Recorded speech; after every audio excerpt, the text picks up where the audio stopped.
Hello friends, तो आज हम करेंगे अपना पंजाब फाइनेंशियल रूल का अगला चैप्टर नंबर 9 मिसलेनियस चार्जेस के रिगार्डिंग है, जो कि इसमें भी हमने फर्स्ट जो पार्ट है रिफंड उसी को ही डिस्कस करना है। इसके साथ ही पीटीआर का जो रूल नंबर 376 है वो भी इससे रिलेटेड है, उसको भी साथ साथ हम देख लेंगे। तो 9.1 का जो ए नंबर है, ए क्लॉज है, वो क्या कहता है कि कंपिटेंट अथॉरिटी में accord the sanction to a refund. तो कंपिटेंट अथॉरिटी अकॉर्ड कर सकती है सैंक्शन को, किस लिए? एक रिफंड, किस चीज़ का? रिवेन्यू का, विच में either be given on the voucher itself, जो कि वाउचर पर दिया जा सकता है, या फिर कोटेड इन इट, उसमें कोट किया जा सकता है।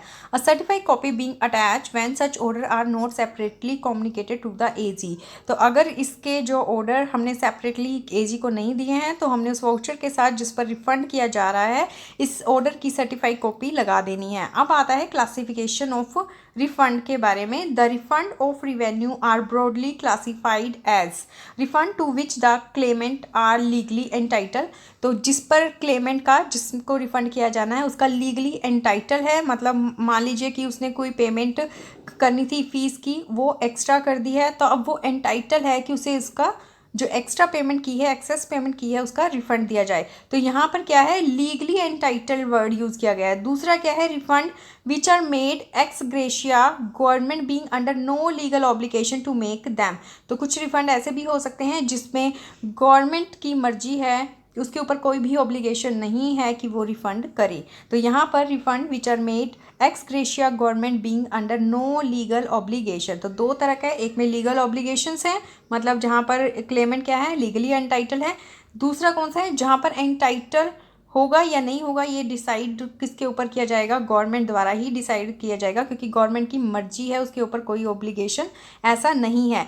नोट 1 क्या कहता है? देखिए, refund of revenue are not registered as expenditure for the purpose of grant and appropriation. क्योंकि रिफंड का मतलब क्या है?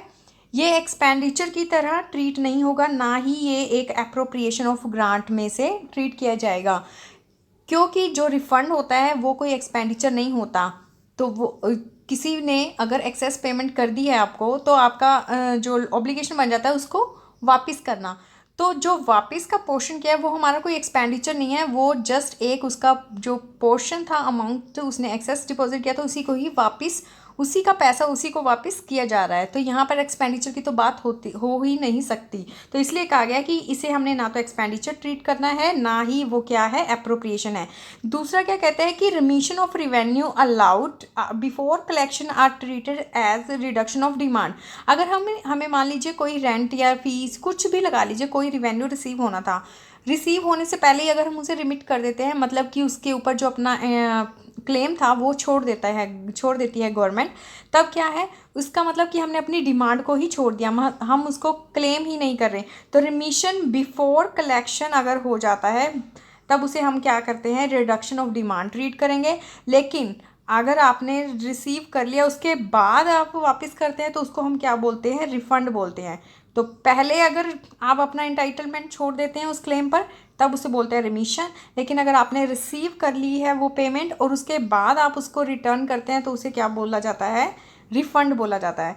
उसके बाद अगर हम देखें इसके अंदर जो इम्पोर्टेंट पॉइंट है वो क्या है? Refund of passport fees shall be allowed in cases where the application for a passport is withdrawn before it reaches the state government। तो जो पासपोर्ट की जो अगर आपने फ़ीस भर दी है, अगर आप उस एप्लीकेशन को विड्रॉ कर रहे हैं पासपोर्ट की, लेकिन वो तभी आपको रिफ़ंड मिलेगा अगर वो अभी एप्लीकेशन कहाँ नहीं गई है, स्टेट गवर्नमेंट के पास नहीं गई है। उसके बाद 9.3 बिफोर अ रिमिशन और refund of any kind otherwise in order is allowed the original demand or realization as the case may be must be traced।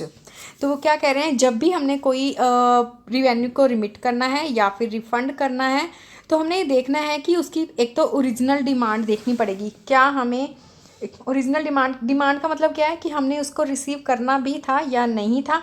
तो जो ओरिजिनल डिमांड वर्ड रिलेट है रिमिशन से, क्योंकि अभी तक डिमांड ही है और उसे हम क्या करने वाले हैं? ख़त्म करने वाले हैं अपनी डिमांड को। तो हमने देखना है कि जिसे हम रिमिट कर रहे हैं क्या उसकी ओरिजिनल डिमांड थी। दूसरा, अगर रिफ़ंड किया जा रहा है तो इसका मतलब कैश रिसीव हो चुका होगा आपको। तो रिफ़ंड करते हुए हमने ये भी देखना है कि क्या एक्चुअल में पैसा रिसीव हुआ भी या नहीं हुआ। तो यही लिखा हुआ है कि ओरिजिनल डिमांड और रियलाइजेशन एज द केस में भी मस्ट बी ट्रेस्ड, तो उसे पहले ट्रेस किया जाएगा पेमेंट को।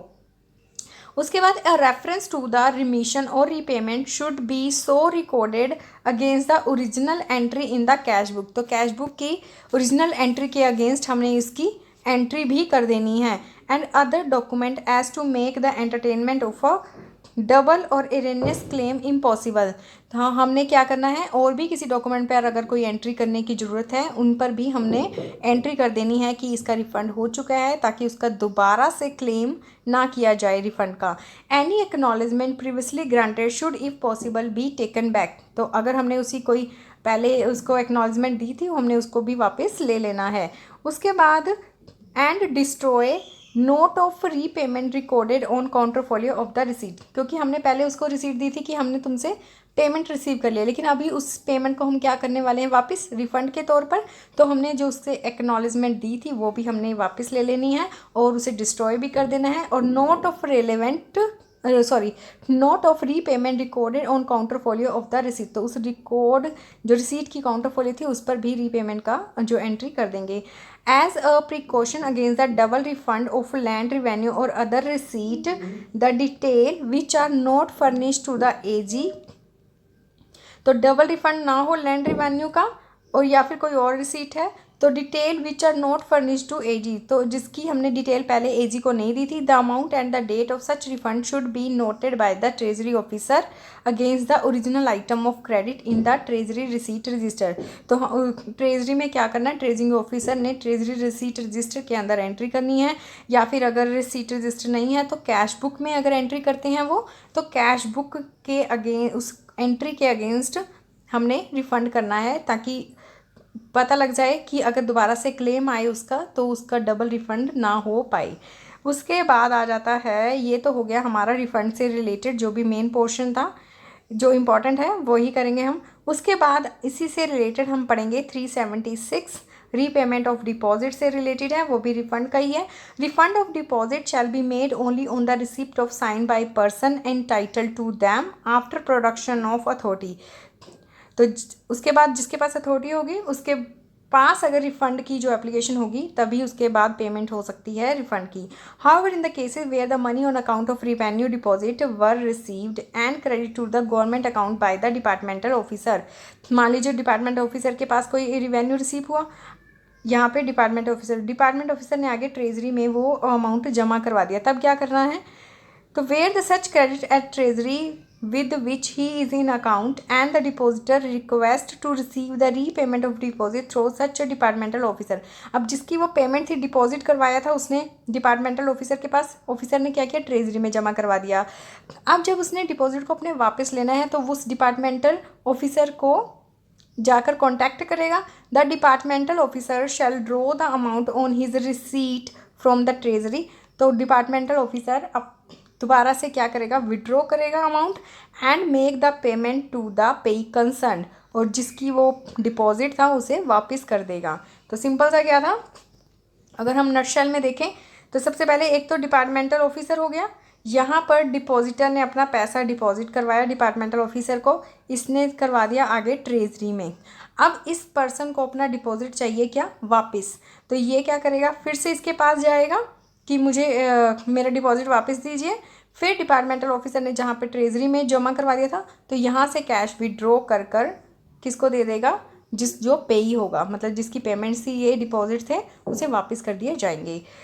पॉइंट नंबर 2 कहता है कि जो पर्सन डिपॉजिट के लिए क्लेम कर रहा है, रिफंड के लिए क्लेम कर रहा है, वो क्या करेगा, उसके पास या तो कोई कोर्ट का ऑर्डर होना चाहिए या फिर जिस अथॉरिटी ने डिपॉजिट को रिसीव किया था, एक्सेप्टेंस दी थी, उसका ऑर्डर होना चाहिए रिफ़ंड के रिगार्डिंग।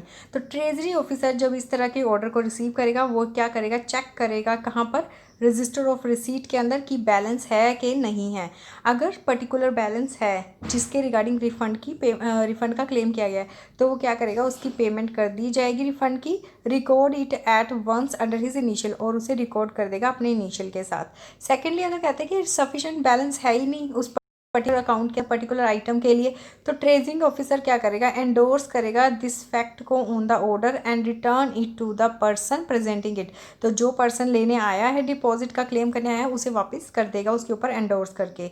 उसके बाद पॉइंट नंबर 3 कहता है कि EMD रिसीव होती है जब, तो EMD deposit will be refunded only under the authority of an order endorse upon original deposit receipt of the treasury officer. तो जब EMD का रिफंड किया जाएगा तो उसी जो ओरिजिनल रिसीट थी, डिपॉजिट रिसीट थी, उसी के ऊपर क्या किया जाएगा, एंडोर्स किया जाएगा by the departmental officer in whose favour the deposit was made. उसके बाद अगर रिफंड की बजाय ये भी हो सकता है कि जब कोई कंडीशन कॉन्ट्रैक्ट की पूरी ना हो तो EMD को फॉरफिट भी कर लिया जाता है। तो जब EMD को फॉरफिट कर लिया जाएगा तब हो सकता है कि डिपार्टमेंटल ऑफिसर ये ऑर्डर करेगा कि आप इस EMD को गवर्नमेंट के रिवेन्यू में ले लिया जाए। तो तब ट्रेजिंग ऑफिसर ने क्या करना है, on the receipt of such order will make necessary transfer on authority of this voucher. तो जिस वाउचर पे इस तरीके का लिखा होगा कि इसे गवर्नमेंट के रिवेन्यू में कंसीडर किया जाए, उस पर एंडोर्समेंट होगी, तो ट्रेजरिंग ऑफिसर इसकी ट्रांसफ़र कर लेगा अपने गवर्नमेंट के पैसे में, गवर्नमेंट के रिवेन्यू में इसकी एंट्री हो जाएगी। तो ये था हमारा चैप्टर नंबर 9 जो कि बात करता था रिफ़ंड के बारे में, और इसी से रिलेटेड हमने PTR का 376 रूल जो कि रीपेमेंट ऑफ डिपॉजिट के बारे में बात करता है वो भी डिस्कस कर लिया है। तो thank you so much for watching my video. In case you have any query, please write in comment section. Thank you so